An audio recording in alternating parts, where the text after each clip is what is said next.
नमस्कार, मैं हूं अमित पालित। बात करेंगे बिहार में बार बारिश के हाई अलर्ट को लेकर। नेपाल में भारी बारिश के बाद जल प्रलय आ गई है और इसी वजह से बिहार में बाढ़ का खतरा अब डबल हो गया है। आज मौसम विभाग ने बिहार के 13 जिलों में बारिश का रेड अलर्ट जारी कर दिया है और अगले 24 घंटे में 13 जिलों में बाढ़ को लेकर हाई अलर्ट है। नेपाल में भारी बारिश हो रही है, बिहार के हालत भी बिगड़ रहे हैं। अब नेपाल से आए पानी के चलते कोसी और गंडक समेत बिहार की कई नदियां उफान पर है। कोसी बैराज से तो अब तक 6.5 लाख क्यूसेक पानी छोड़ा जा चुका है। अब नेपाल की बारिश से बिहार बेहाल हो रहा है। अररिया से लेकर सुपौल और दरभंगा से लेकर शिवहर तक नदियां उफान पर है। बैराज का पानी नदियों में आने से लोगों की परेशानी बढ़ गई है। आबादी वाले इलाके तक पानी पहुंचना शुरू भी हो चुका है और ऐसे में बारिश का अलर्ट चिंता को दोगुनी और कर रहा है। तो बिहार के 8 तस्वीरें आप देख रहे हैं। अररिया, सुपौल, सहरसा, मधुबनी, मुंगेर, दरभंगा, शिवहर और पश्चिमी चंपारण नदियां यहां पर विकराल रूप ले रही हैं। बारिश के साथ साथ नेपाल में जो बारिश आई है उसके चलते नदियों का जो पानी लगातार बढ़ा है वो बिहार के लिए अब जी का जंजाल बनता जा रहा है। बिहार के 13 जिले ऐसे हैं जिसमें बाढ़ को लेकर हालात बेहद ही गंभीर हो गए हैं। सहरसा में चारों तरफ पानी और सैलाब नजर आ रहा है। खतरे को देखते हुए प्रभावित इलाकों में एनडीआरएफ की टीमों को तैनात कर दिया गया है। जिला प्रशासन ने बाढ़ से प्रभावित क्षेत्रों में लोगों को सुरक्षित स्थानों को ले जाने के लिए तेजी से लगाया है, लेकिन खतरा बरकरार है और अगले 48 घंटे और भी ज्यादा खतरनाक रहने वाले हैं। नदी के आसपास बने हुए घरों के लोगों से आग्रह है कि वो बांध के बाहर बने हुए बाढ़ आश्रय स्थल या शरण स्थल में जाकर के आश्रय ले लें। लोगों से आग्रह है, जो भी बांध के नजदीक या तटबंध के अंदर बसे हुए लोग हैं उनसे आग्रह है कि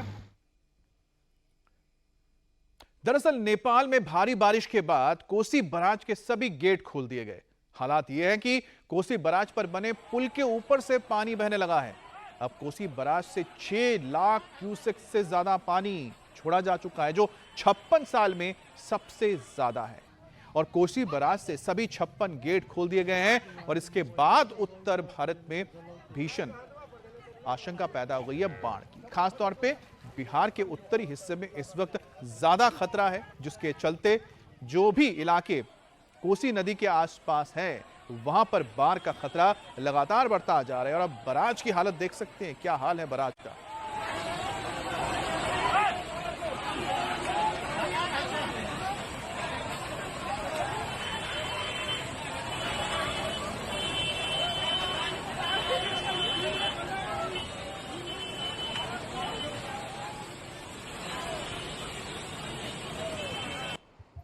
और उत्तर बिहार में एक बार फिर से सैलाब का सितम देखने को मिल सकता है। नेपाल में हुई बारिश से गंडक नदी में भी उफान आया है। नेपाल के देवघाट से 6,40,000 क्यूसेक पानी छोड़ा गया है, जिसके कारण इंडो नेपाल बॉर्डर पर वाल्मीकि नगर गंडक बैराज से भी पानी को डिस्चार्ज किया गया। लिहाजा दियारा के निचले इलाकों में नदी का पानी तेजी से फैलने लगा है, जिससे लोगों की मुश्किलें बढ़ गई हैं। हालांकि प्रशासन आपदा की हर घड़ी में लोगों को मदद पहुंचाने के लिए लगातार काम कर रहा है।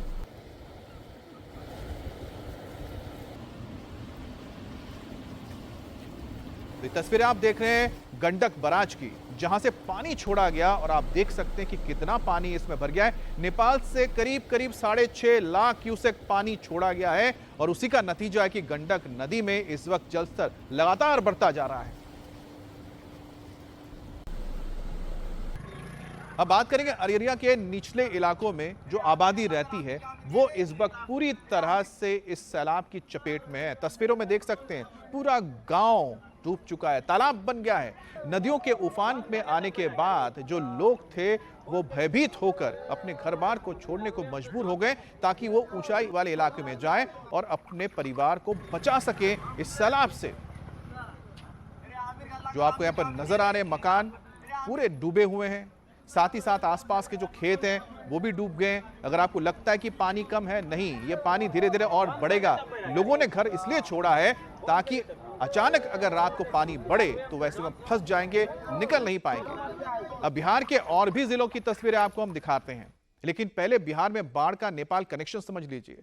दरअसल बिहार का मैदानी इलाका नेपाल से सटा हुआ है और कोसी गंडक, बूढ़ी गंडक, उसके अलावा कमला बलान, बागमती समेत कई नदियां हैं जो नेपाल से निकलकर सीधा बिहार तक आती हैं। जो तराई का इलाका आप देखते हैं वो भी पूरा आप देखते हैं लगा हुआ है नेपाल के साथ। अब बिहार का जो पूर्वी चंपारण और पश्चिमी चंपारण, सीतामढ़ी, मधुबनी, सुपौल, अररिया और किशनगंज, ये ऐसे जिले हैं जो बेहद करीब है नेपाल के बॉर्डर के साथ। अब नेपाल से जब पानी आता है, क्योंकि नेपाल पहाड़ी इलाका है तो ऊंचाई से पानी नीचे की तरफ ही आता है और सीधा जो पानी है नदियों के जरिए बिहार के उत्तरी इलाके में पहुंचता है और यहां के नदियों को पानी से भर देता है। नतीजा क्या होता है कि बिहार को झेलना पड़ता है बाढ़ का कहर। अब बिहार के दरभंगा में बाढ़ का हाई अलर्ट जारी किया गया। प्रशासन बागमती नदी के किनारे रह रहे लोगों को सुरक्षित जगहों तक ले जाने के लिए लगातार अपील कर रही है, लेकिन पानी इतना तेजी से बढ़ा है कि कई लोग फंस भी गए और लोगों को वहां से निकालने के लिए प्रशासन को लगना पड़ा। अब प्रशासन ने पहले ही यहां पर अलर्ट जारी कर दिया था और साथ ही साथ मौसम विभाग ने भी कल ही जारी कर दिया था हाई अलर्ट बिहार के लिए। वहीं मधुबनी जिले में भी हाई अलर्ट है, जहां कोसी नदी समेत जिले में बहने वाली कमला और भूतही नदी के जलस्तर में भी नजर रखी जा रही है, क्योंकि सब इंटरकनेक्टेड हैं। बाढ़ के खतरे को देखते हुए यहां लोगों को ठहरने के लिए सुरक्षित जगहों तक ले जाया गया है, व्यवस्था की गई है और हर स्थिति पर जिला प्रशासन ने नजर बनाए रखा है। अब शिवहर की अगर बात मैं करता हूं तो 3 दिनों से लगातार बारिश से खेत जलमग्न हो गए हैं। बागमती नदी का जलस्तर बढ़ने से तटबंधों पर दबाव बढ़ गया है। अगर ये टूट गए तो आप समझ सकते हैं कि गांव तक में पानी घुस जाएगा। बाढ़ के खतरे को देखते हुए अब राहत और बचाव का काम शुरू किया गया है और लगातार जो पानी का स्तर है वो बढ़ता जा रहा है। कुछ जगहों में बारिश हो रही है जिसके चलते मुसीबत है, और एक और मुसीबत आप जानते हैं कि नेपाल से लगातार पानी छोड़ा जा रहा है और कुछ हजार नहीं लाखों क्यूसेक पानी छोड़ा जा रहा है और यही वजह है कि जो बांध है उनके ऊपर भी दबाव बढ़ता जा रहा है, जिसके चलते एक एक करके फाटक खोले जा रहे हैं। आप सोचिए कि जो कोसी नदी के जो फाटक है 56 फाटक खोल दिए गए हैं और 56 साल में इतना पानी नहीं आया। कोसी को माना ही जाता है कि वो दुख लेकर आती है, तबाही लेकर आती है कोसी नदी। इसके बारे में हर साल उसके चलते बाढ़ की हालत पैदा हो जाते हैं और इस बार तो 56 साल का रिकॉर्ड तोड़ दिया है। तो आप समझ सकते हैं कि कितना बड़ा खतरा इस वक्त है। चाहे वो वाल्मीकि बराज हो, नारायण घाट हो, कोसी बराज हो, गंडक बराज हो, हर तरफ यही नजारा है। बिहार में कोसी नदी पर बड़ा डैम ना होना बाढ़ की सबसे बड़ी वजह मानी जाती है। कोसी को बिहार का शोक भी कहा जाता है, जैसे मैं बता रहा था आपको।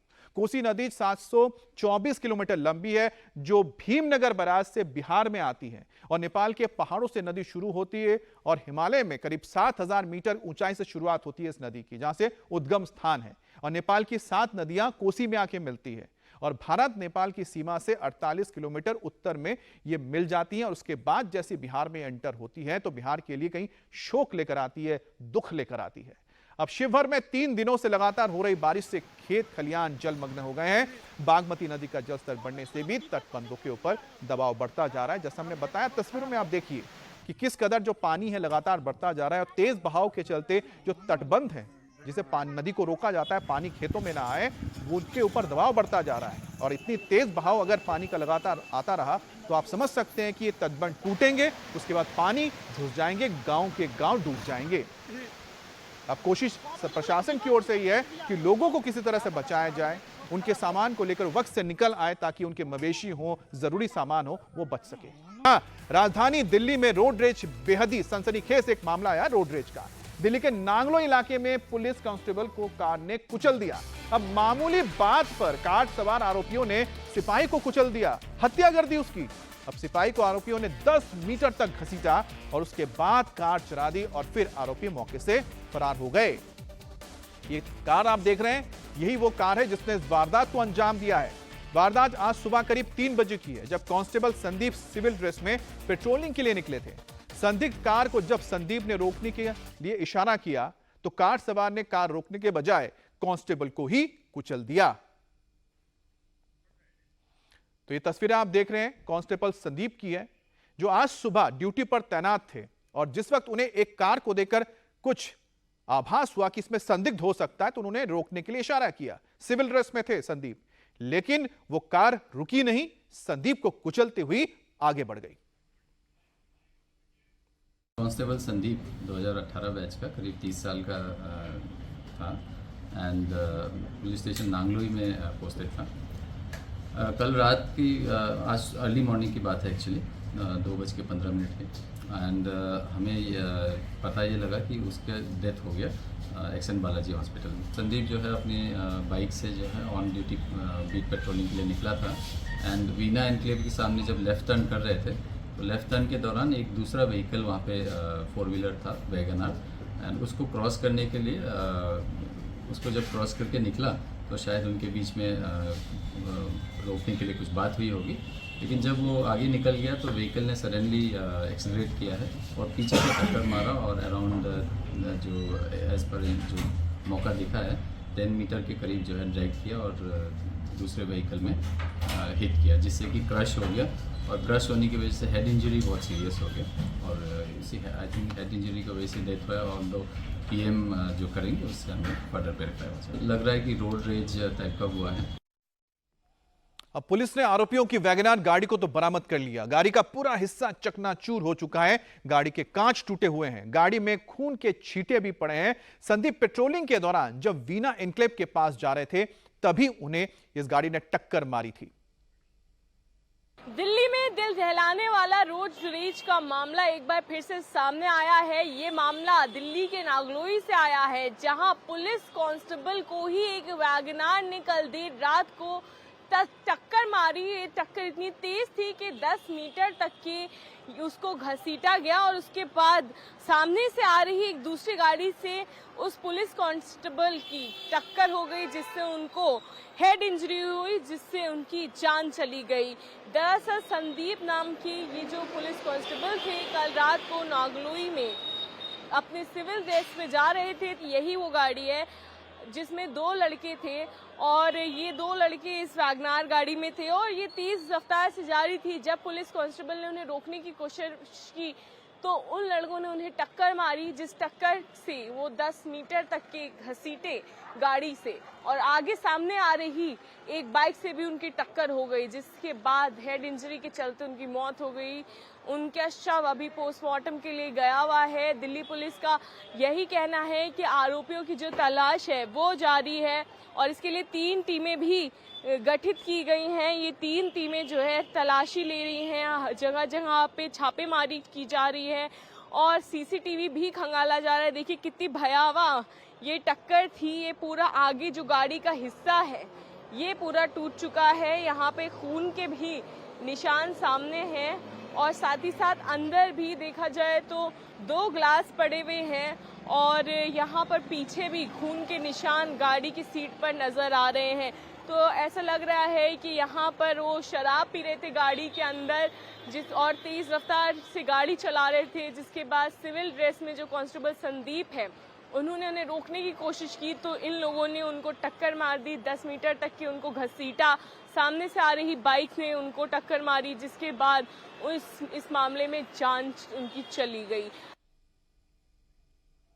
और दिल्ली में कांस्टेबल के मर्डर पर अब पॉलिटिक्स भी शुरू हो गई है। आम आदमी पार्टी कानून व्यवस्था को लेकर केंद्र सरकार पर सवाल उठा रही है, उपराज्यपाल के ऊपर सवाल उठा रही है और सुबह सुबह केजरीवाल ने सोशल मीडिया के जरिए अपनी बात भी रखी और निशाना साधा केंद्र सरकार पर।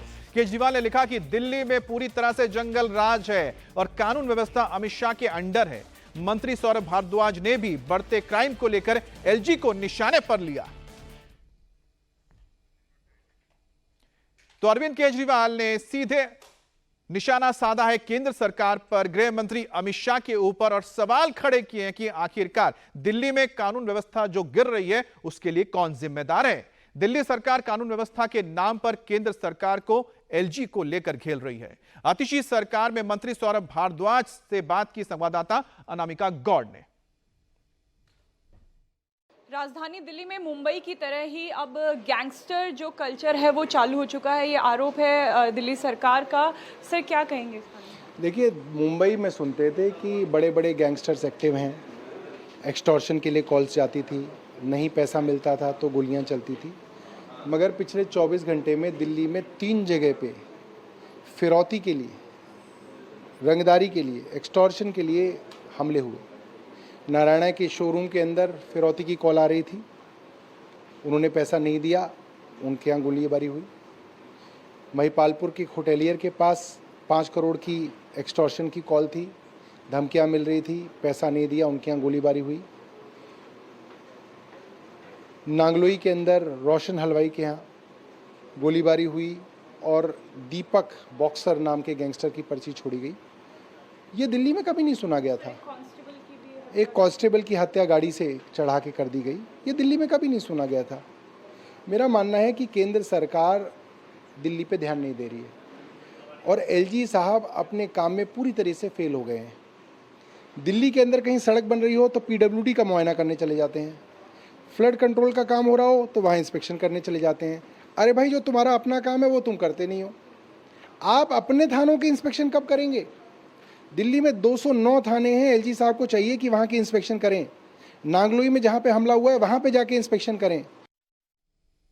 और हिमाचल प्रदेश में मस्जिद मैटर के बाद अब मध्य प्रदेश में मस्जिद पर संग्राम छिड़ गया है। जबलपुर में एक निर्माणाधीन मस्जिद पर टेंशन बढ़ गई है। हिंदू पक्ष का आरोप है कि मंदिर की जमीन कब्जा कर अवैध निर्माण किया जा रहा है और पिछले कई दिनों से हिंदू संगठन सड़कों पर मोर्चा खोले हैं। आज फिर से बीएचपी और बजरंग दल की ओर से प्रोटेस्ट किया जा रहा है। हिंदू संगठन और अवैध निर्माण को हटाने की मांग पर अड़े हुए हैं। आरोप है कि 1000 स्क्वायर फीट की मस्जिद की जमीन थी, लेकिन गायत्री बाल मंदिर की 3000 स्क्वायर फीट जमीन पर इन्होंने कब्जा किया और फिर अतिक्रमण करते हुए अपने निर्माण कार्य को शुरू कर दिया। हिंदू पक्ष 2021 से इसके खिलाफ मोर्चा खोले हुए है और अब 10 दिन का अल्टीमेटम भी दिया गया है। हिंदू पक्ष का आरोप है कि अवैध कब्जा और निर्माण किए जाने के बाद यहां बाहरी लोगों का आना बढ़ गया है। रोहिंग्याओं और बांग्लादेशियों की घुसपैठ कराई जा रही है। अवैध तरीके से यहां लोगों को निवासी बनाया जा रहा है और यही वजह है कि पिछले कुछ समय से क्राइम का जो ग्राफ है यहां पर तेजी से बढ़ा है। अगर प्रशासन एक्शन नहीं लेता है तो ऐसे में इन संगठन ने चेतावनी दी है कि वो बड़ा आंदोलन करेंगे। आरोप है कि यह मस्जिद गायत्री बाल मंदिर की जमीन पर बनाई जा रही है। इसके दस्तावेज पेश करते हुए हिंदूवादी संगठनों ने कार्यकर्ताओं ने प्रोटेस्ट किया, मस्जिद को तोड़ने की बात कही। वहीं मौके पर मुस्लिम समुदाय के लोग भी पहुंच गए और उनके आरोपों को झूठा बताया। अब मुस्लिम समुदाय का कहना है कि मामला कोर्ट में है, जिस पर कोई भी फैसला अभी तक नहीं आया है, लेकिन हिंदू संगठन अपनी मांग पर अड़ा हुआ है, प्रशासन को अल्टीमेटम दे रहा है। आपकी भूमि को छोड़कर आपने बाजू की 3000 स्क्वायर फीट भूमि जो कि गाल गायत्री मंदिर के नाम से रजिस्टर्ड थी, उसके ऊपर अवैध कब्जा करके आपने अपने वहां पर कुकृत्य चालू किए। मैं सीधी भाषा में कहता, आपका आवागमन रोहिंग्या बांग्लादेशियों का यहाँ पर आतंक होना चालू हो गया। दूसरे प्रदेशों से आके यहाँ रहने लगे, जिनका आधार कार्ड या कोई भी चीज मांगी जाती थी तो वो यहाँ लोकल की नहीं निकलते थे। इस मड़ई बीकल क्षेत्र में इतना आतंक बढ़ गया है, रिछाई में लूटपाट होने लगी। हमने विवादित स्थल जो कि 3000 स्क्वायर फुट भूमि को विशेष समुदाय के लोगों के द्वारा कब्जा करके वहां पे अपना कार्य किया जा रहा है। बीकल फैक्ट्री जो कि सरकारी है, उसका बिजली और पानी का उपयोग दुरुपयोग बिना किसी परमिशन के किया जा रहा है। ऐसा कुछ भी नहीं है, झूठे आरोप लगाए गए हैं। ये मस्जिद लगभग हमारे 50 साल पुरानी मस्जिद है। ज़मीन खरीदी हुई है, वक्फ की हुई ज़मीन है, वक्फ की प्रॉपर्टी पे मस्जिद बनी हुई है। ऐसा कुछ भी नहीं है कि ये किसी मंदिर को तोड़कर बनाई गई हो। भाई, मंदिर की ज़मीन अगर कहीं है तो वो अपने दस्तावेज ले आए, न्यायालय में ले आए। न्यायालय देखेगा कि उनके दस्तावेज कहाँ हैं, उनकी प्रॉपर्टी कहाँ है, वो जांच का विषय है। न्यायालय में जो केस लगा हुआ वो पेंडिंग है।